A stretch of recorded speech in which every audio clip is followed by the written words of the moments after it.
Hello, traders. FX Pip Collector here. Today is Monday, October 6th, and this is my analysis for the pound US dollar, and we're on the 4-hour time frame.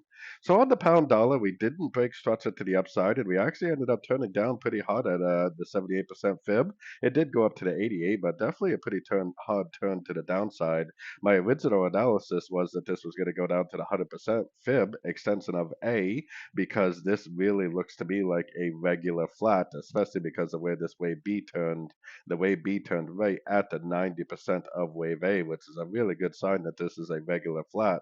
And if it is a regular flat, it is probably going to end up looking like this over the next few weeks.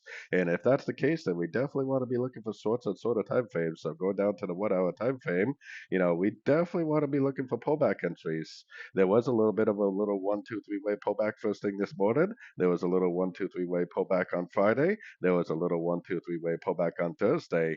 It's already kind of moving pretty strong. So really the strategy now is to either be already short, or I would want to be waiting patiently for more 3 way pullbacks, more Fibonacci bounces, and more entries to go short at the end of pullbacks, especially 3 way pullbacks. So anyways, don't forget to check out my website linked over here in the corner. And as always, thank you for watching and happy trading.